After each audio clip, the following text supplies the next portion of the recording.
war is the improvement of investment climates by other means, Clausewitz for dummies. The Scott Horton Show. Taking out Saddam Hussein turned out to be a pretty good deal. They hate our freedoms. We're dealing with Hitler revisited. We couldn't wait for that Cold War to be over, could we? So we can go and play with our toys in the sand. Go and play with our toys in the sand.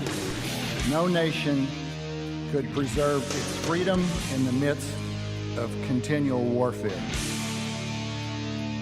Today, I authorize the Armed Forces of the United States to begin military action in Libya. That action has now begun. When the president does it, that means that it is not illegal. I cannot be silent in the face of the greatest purveyor of violence in the world today, my own government. All right, you guys, introducing Scott Paul from OxFam America. He is the senior humanitarian policy advisor there. Welcome back to the show, Scott. How are you, sir? Thanks, Scott. It's good to be back. I wish under better circumstances. Yeah, well, they're pretty bad ones. Well, so go ahead. The news obviously is that the Saudis have announced a blockade on Yemen, which they've been blockading with American help for 2.5 years. So how much worse can it get? To tell you the truth, I had hoped we had hit bottom. And 2 weeks ago, we were, even 2 weeks ago, we were looking at the world's worst humanitarian crisis. 17 million people who needed aid to survive, 7 million on the verge of famine, the largest and fastest growing cholera outbreak in recorded history, not even close. And then over the past week and a half, things have really taken a turn for the gruesome. The manifestation of the blockade over the past 2.5 years has been, basically delaying ships to enter into these ports so much that costs would go up astronomically and Yemenis couldn't afford it. Now it's just nobody can go in or out. So the key seaports and Sana'a airport isn't able to receive, none of them are receiving any aid shipments, any food or fuel, and aid workers can't go in and out. And it's becoming maybe the biggest disaster of our generation. Man, all right. So when you say well, first of all, on the blockade itself, we're talking about, really they were down to the port of Hudaida and the airport in Sana'a to get any aid in anyway already, right? It was really difficult because, the ships could come in, but what would happen is they'd go through a UN inspection mechanism, which would clear them, within somewhere between 24 and 72 hours. So they were cleared. No weapons, everything that was supposed to be there was there. And then they'd proceed to port, and the Saudis would say, no, whoa, hold on a minute. You've got to go and wait for us to inspect you and clear you further. Mm-hmm. And then they'd sit there from, anywhere from another couple of days to 5 months. And by that time, the demurrage costs had gone way up. Food would spoil, medicines would spoil. And in the end, by the time they got to market, nobody could afford them. So that was the situation before. Now, it was as bad as a World Food Program ship was in port, and the coalition, Saudi Arabia in particular, told the ship to stop discharging its food and to leave port. So that's the situation we're in now. Man, all right. So, and then I'm afraid I only read the headline and I didn't even follow up, but did I hear right that they had bombed the runways of the airport in Sana'a to prevent planes from landing? It wasn't the runway. It was a navigation system. Okay. And fortunately, the navigation system, it turns out, was an old piece of equipment, and people are still going to be able to fly in and out when they get clearance. Right. When they won't be shot down by Saudi jets for trying. Right. Exactly. Uh-huh. And likewise, even before the past 2 weeks, even subject to the de facto blockade of the past 2.5 years, so the Saudi-led coalition conducted airstrikes against the cranes in Hudaida port. Mm-hmm. So even once you get cleared, you either have to have your own crane or some other way to offload from the ships that were coming in, which again made things a lot slower and prohibitively expensive for people who were trying to buy food, fuel, medicine, other daily survival items. Mm-hmm. All right, now, I mean, I know this isn't exactly your expertise, but I know that you have a better idea than most. What is the level? Can you describe? What is the level of the American Navy, the U.S. Navy's participation in enforcing this blockade? They always say the Saudi this and the Saudi that, and yet America is the empire, not Saudi Arabia. Yeah, I'm not actually clear on whether the U.S. Navy has a role in enforcing the blockade. I haven't seen anything to suggest that it would. The bigger issue is, from a Saudi perspective, this started when the Houthi rebels fired a missile towards the airport in Riyadh. And thankfully, it was intercepted. It's one of many really shocking attacks on civilians over the past 2.5 years. It's different only in the sense that it's deep inside Saudi Arabia, as opposed to near the border or inside Yemen, where journalists aren't really getting much access, and so you don't see this much. But there have been tons of attacks against civilians and civilian objects. It's been really terrible. But for Saudi Arabia, this was an escalation that they couldn't abide by, and so then they announced this blockade. And what's happened since then, the reason I say all that is because you need to understand that background to understand the U.S. response. And following the imposition of this blockade and this missile strike, the U.S. public position has been really, and it's difficult to read their statements and not view their approach as seeing an opportunity to highlight the malign influence of Iran in the region, which hasn't been publicly proven or linked to the missile strike, but that's another story. Rather than the real possibility that millions of people could die from the backlash. Mm-hmm. And that's enabled the Saudi-led coalition to legitimize what they're doing. Mm-hmm. Well, now, but I guess maybe I asked the question too narrowly. I mean, the Wall Street Journal and the New York Times have reported for, back to 2015 and repeatedly that the U.S. Navy obviously, is involved in enforcing the blockade. It's this extra level of blockade now where they're closing down even the port of Hodeidah completely. That's what you're saying. You don't know about the American role in that particular part, right? But it's still under the umbrella of, it's our ships that rule the Indian Ocean, Anyway. I mean, if this is a level of intervention that frankly we shouldn't have to talk about, but if the U.S. Navy wanted to decide that freedom of navigation applies to Yemeni waters and commercial and aid ships should get in, they have the pure military power to enforce that. But that's about three levels down the scale of confrontation that they're not willing to go. Right now, we'd be pleased just to see someone in a position of authority in the U.S. government say this blockade is wrong and we have to stop killing people. Yeah. Well, we've got a few congressmen and women saying that, but that's all.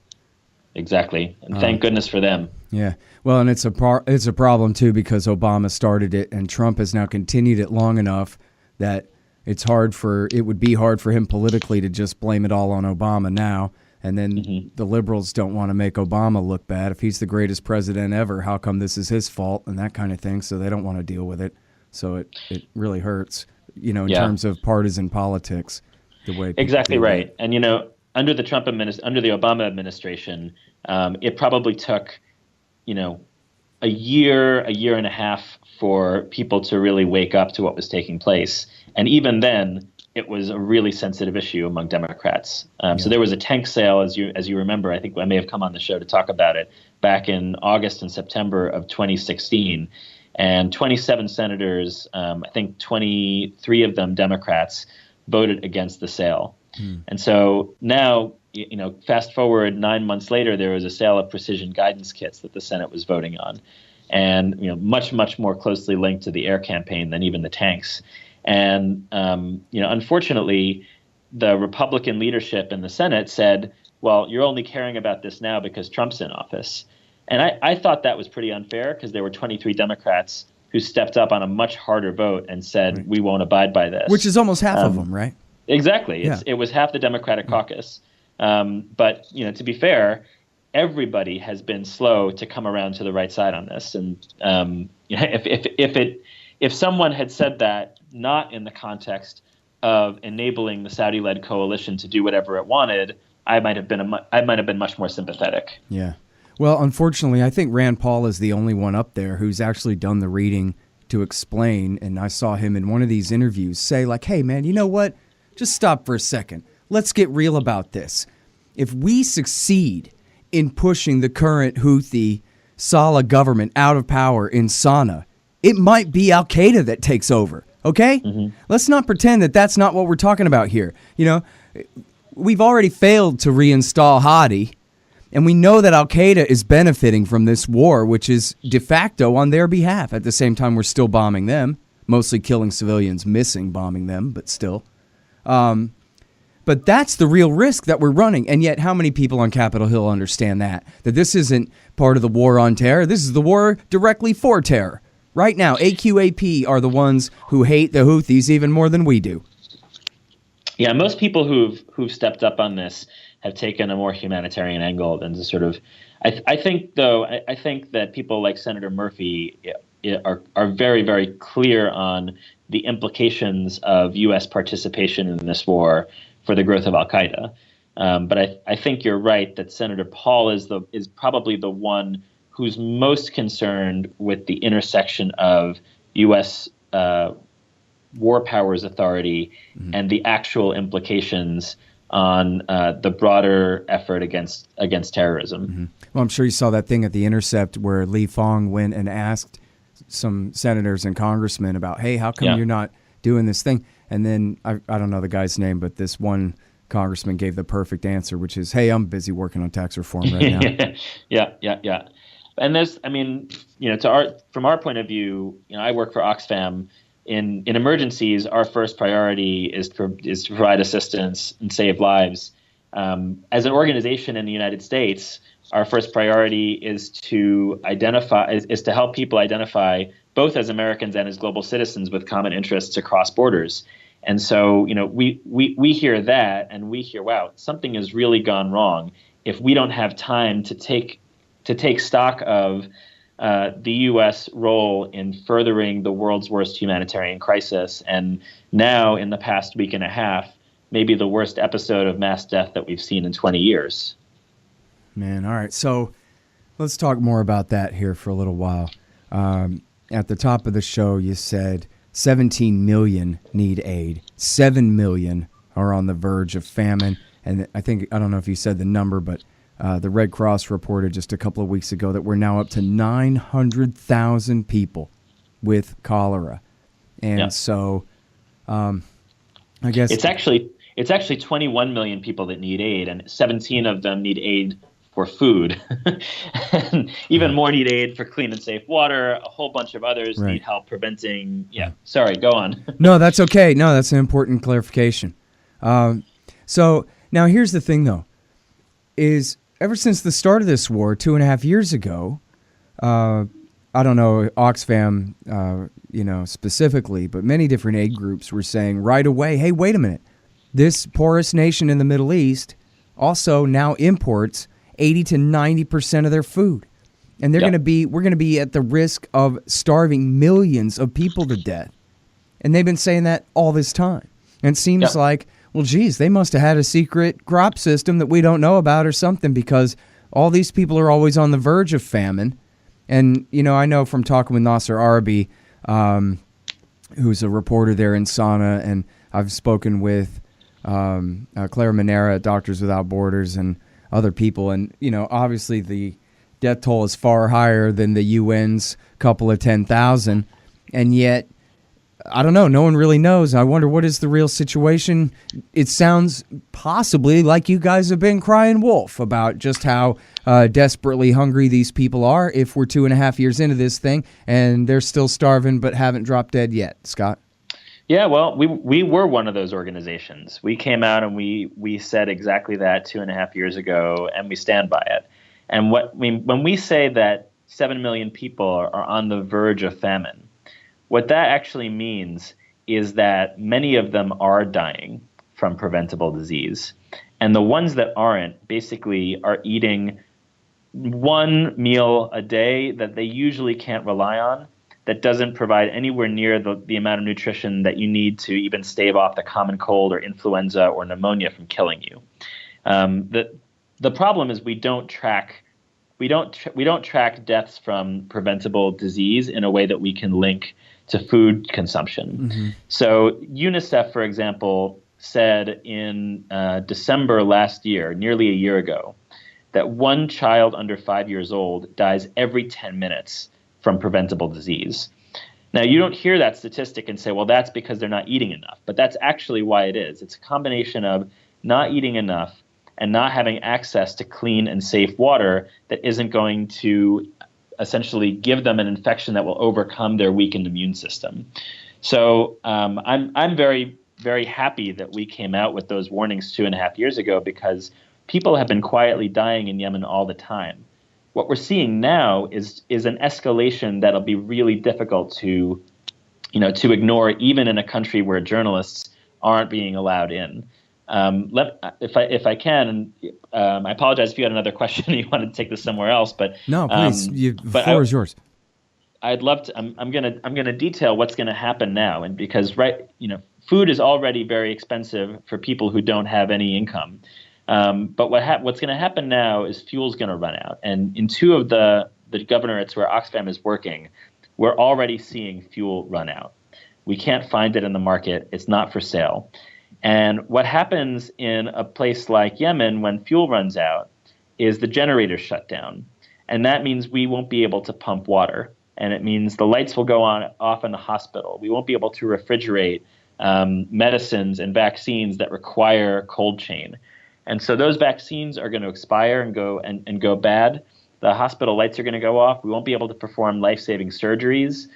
People will be drinking essentially water contaminated with raw sewage.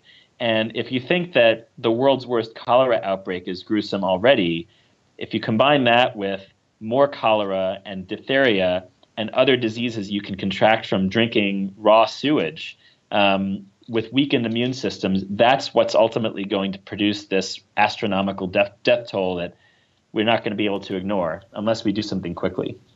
Yeah, and we're not going to really know until someday when it all finally ends, and then we have attempts to do surveys of the excess death rates, comparing the pre-war and during the war numbers and that kind of thing, and then we're going to find out how truly bad it was.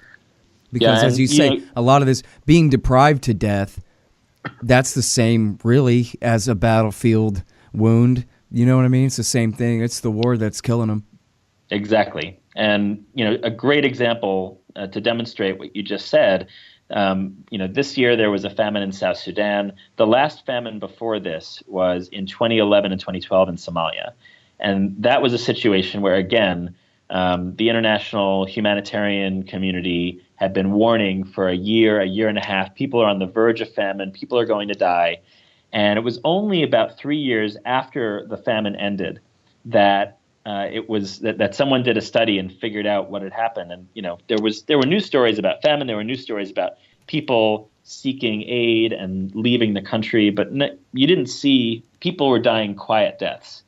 And in the end, it came out that 260,000 people died from that famine. Oh, is that all? I thought that FuseNet had said it was 500,000. It was 260,000 people in the 2011-2012 famine in Somalia, most of whom died before the famine was declared, and half of which were young kids. So, at some point when this war ends, someone else is gonna do a study, and the numbers are going to jump off the page, and they're going to be really damning for everybody who stood on the sidelines. Yeah. And even more so with the people who enabled it. You know what? I don't know why. I've done this twice now, on the show, I think, where I remember it 500,000. Then I pull up my own article here that I wrote about this in 2013, and it says 250,000 people died, more than half of them children. Yeah. I don't know why, and that's, if I'm going to screw up the numbers, it should be conservatively, not overestimating. Still, it was only 250,000 people died. 125,000 children who starved to death. And of course, again, there was a drought in the Horn of Africa. Nobody's denying that it was all the sun's fault. It was all the sun's fault, except it was also George Bush's fault and Barack Obama's fault because they were waging war in Somalia from 2000, really before George Bush since 2001, but especially since 2006. They had turned that country upside down and then created the circumstances for the rise of al-Shabaab, which did their own part in turning the country, making everything that much worse. And that was why the market system, capitalist countries don't have famines because if there's capitalism, then you're always going to be able to buy food from somewhere. But when all of the economic system is just completely broken from warfare, the markets are all closed and no one has any money. No one can borrow any money. No one can spend the time that it takes to sow the crops or harvest them or do any of these things because of the chaos. Then all the markets break and everybody just lays down and dies. So we could say functioning capitalist systems don't allow famines. Right, yeah, well, that's what I'm saying. Yeah, you carpet bomb one and then it's, the capitalism doesn't work anymore. All the capital is gone and the ability to invest in any long-term project is canceled. That's the real point. Yeah, and there's no regulation to actually assure investors and businesses that they can do things. And in the case of Somalia, there's more than enough blame to go around for everybody. But the salient point there is it was another time when the humanitarian community sounded the alarm before there was a famine, and basically everybody shrugged their shoulders until the famine was declared. And at that point, it was too late to save most of people because at that point, as most people had already died before the famine was declared. And once the famine's declared, it's really hard to put that genie back in the bottle. We're in a position now in Yemen where people have been dying really quickly at a gruesome rate for the last 2.5 years, but we're entering a new phase of that horror. And thankfully, there is one particular action that can help turn that around, at least back to what things were like two weeks ago, which is not a good situation. Mm-hmm. And that's just for the love of everything wonderful in the world. Please let aid get in, let food get delivered, let fuel and medicine get delivered. There's no weapons on those ships. They're screened. That's what makes no sense about any of this. Well, they're starving them out. That's the thing is it's a collective war, a genocide against the civilian population of Yemen until they give in. That's the policy. It may well be. I find it really difficult to figure out people's intentions from different things, but I think that's I won't argue the point with you in this situation. Well, and a big part of this too is, and I know this is a little bit outside of what you write about and that kind of thing, but it's pretty obvious and it's important that the then deputy crown prince and brand new defense minister Mohammed bin Salman back 2.5 years ago launched this war. Mm-hmm. For his own personal reasons. Speaking of economics, right? This wasn't about the national interest of Saudi Arabia. This was about the national interest of Mohammed bin Salman, the new, very young deputy crown prince and defense minister who had to make a name for himself by letting some blood, like a Bush would, something like that. And so here he is. And that's how this whole thing started. And I forgot, was it Operation Swift Resolution or something like that they called it? Yeah, there have been a few different names, and I don't want to get into the motives of the different people who've been waging war, because this is another one where there's plenty of blame to go around on all sides. There was a transitional, there was a transition for after the Arab Spring resolution that a lot of people disregarded. The Houthis used force in a way that they shouldn't have to circumvent the political process.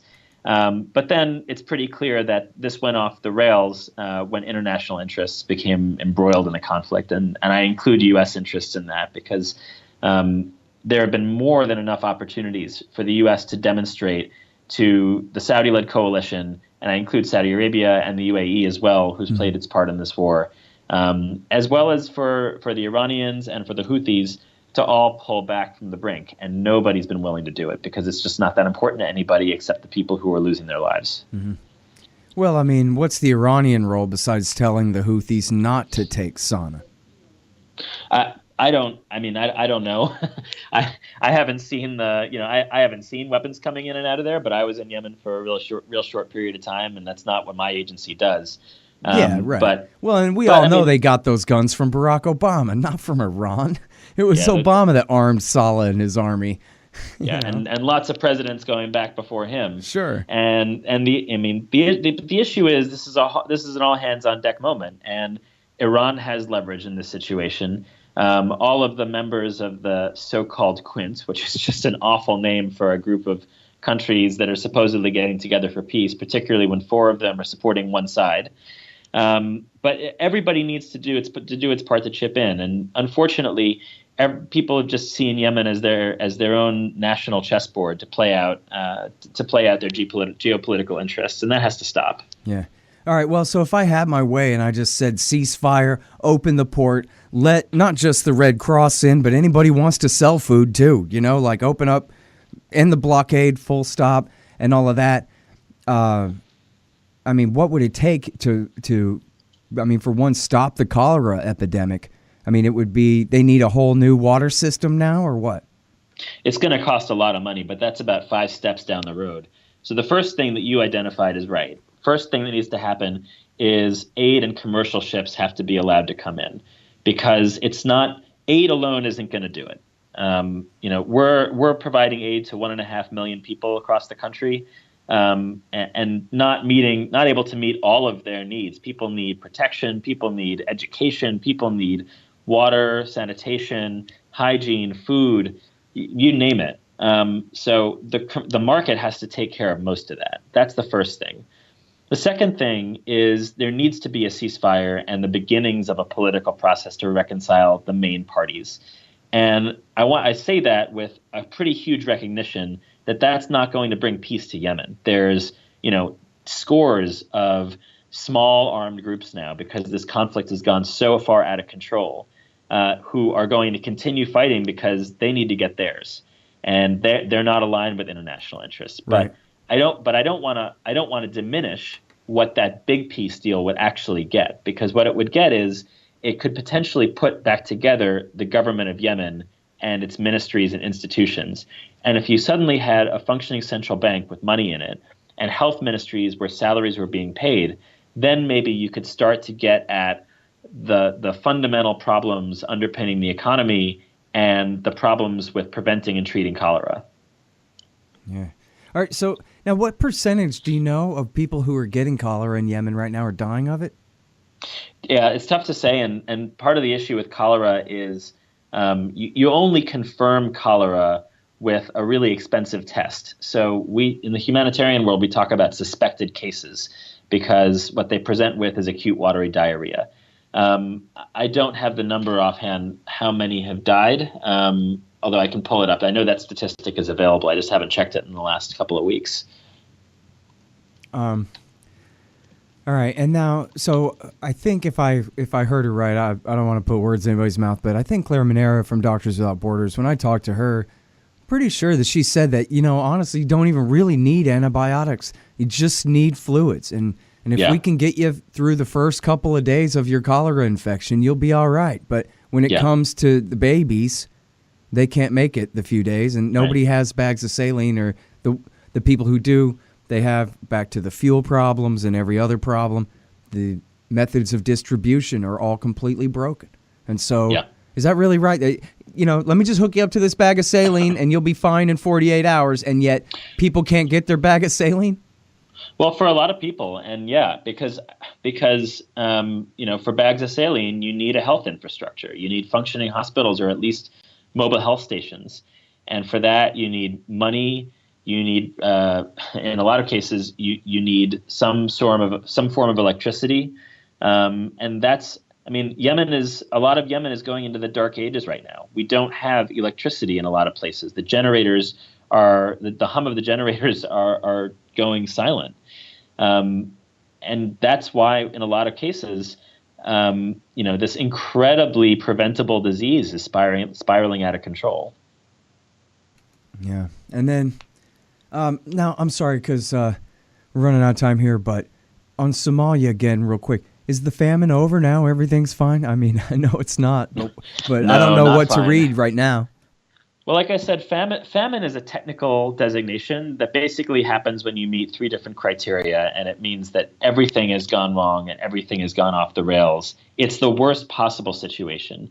In Somalia, basically, a lot of people are living one step before that, which means not only do they not know how they're going to feed themselves on a daily basis, but they're eating so little that they're vulnerable to all of these preventable diseases that arise, in a widely malnourished population. Mm-hmm. So it did get better for a time around 2013, 2014, when the rains were better. But we're in a situation now where you've got weak governments, you've got climate change, which under which a drought that normally happens every 70 years is happening every 10 years, and a drought that normally happens every 10 years is happening every 3 years. So people are more vulnerable, and there's no social safety nets to protect them. Yeah. All right, man. Well, I'll let you go, but I sure appreciate the work that you're doing. Yeah, thanks for having me on the show. I wish I had better news to report, but it's a pleasure speaking with you. Yeah, very happy to have people like you doing the work to get the word out about something like this. And you know what? Actually, just one last thing here. The word is finally getting out. This is getting a little bit more attention. In fact, I even have people in my Twitter feed who are suspicious that now all of a sudden the media has decided to pay attention to this. And you know what? Maybe there is something to that there's for some agenda-driven reason we don't know, they've decided to pretend to care about this for a minute. But I'll take it. And, now's your chance, Scott, to really get out there. Thank you. We're going to be doing everything we can. All right. Good deal. Thanks, man. Appreciate it. Thank you. All right, you guys. Scott Horton Show. Sign up for the podcast feeds and all those things at scotthorton.org. Buy my book, Fool's Errand, Time to End the War in Afghanistan. It's at foolserrand.us and on Amazon.com. Check out my institute, the Libertarian Institute. Me and Sheldon Richmond and Jared LaBelle over there. LibertarianInstitute.org. And read what I want you to read at antiwar.com. And follow me on Twitter at Scott Horton Show. Thanks. Oh, so you like the show? Here's how to support it. Sign up for the podcast feeds at scotthorton.org. There's iTunes and Stitcher and all those things there. scotthorton.org. And if you want to donate to the show, you go to scotthorton.org/donate. Anybody donates $20 right now, you go to the top of the list to get the audiobook first. And I swear it's going to be soon. I'm working hard on it. I'm making progress. Hard work, but I'm making progress. $50 or more, you get a signed copy of Fool's Errand, Time to End the War in Afghanistan. For a $100 donation, you get a QR code, silver commodity disc that tells you its value, its spot price in real time when you scan it with your phone. It's the coolest thing ever. And anybody who donates $200 or more to the Scott Horton Show gets a lifetime subscription to Listen and Think audiobooks, libertarian audiobooks. Absolutely worth it. They already have a great stable of product up there and more coming all the time, including mine. And anybody wants to sign up for the monthly donations, $5, $10, $20, whatever you got, is great and very appreciated. Sign up at patreon.com if you want to donate per show. Anybody who donates $1 more per show will get 2 audiobooks from Listen and Think Audio of your choice. And anyway, you can find out all about all that stuff at scotthorton.org/donate. And don't forget, when you shop Amazon.com, shop by way of my link at the front page at scotthorton.org. Right now, you'll find it right there at the top, upper right there. And hey, leave me a good review on iTunes and Stitcher if you like the show, and on Amazon.com if you read the book. Thanks. Hey guys, here's who supports this show. No Dev, No Ops, No IT by Hussein Badakhshani. It's a great book about how to run your technology business like a libertarian. Also, The War State by Mike Swanson, and WallStreetWindow.com for his great investment advice. And then when you buy your precious metals, platinum, palladium, gold, and silver, it's all there at Roberts & Roberts Brokerage, Inc. And they've been in business for, I think, longer than I've been alive and doing great work over there. It's rrbi.co, rrbi.co. LibertyStickers.com. We got a brand new site coming at LibertyStickers.com. Stay tuned for that. 3tediting.com if you want your book to read as good as mine does. As well as good? Yeah, as good. Anyway, you ask Ann, she'll get your book right. Tom Woods' Liberty Classroom, if you want to know things, find the link there at scotthorton.org. Darren's Coffee. If you like caffeine in the morning like I do, get the Kenya. That's the best stuff, man. At darrenscoffee.com. And Go-Kart Galaxy when you want your mini bike to go faster. And expanddesigns.com/Scott if you want $500 off your brand new 2018 model website. Go to expanddesigns.com/Scott.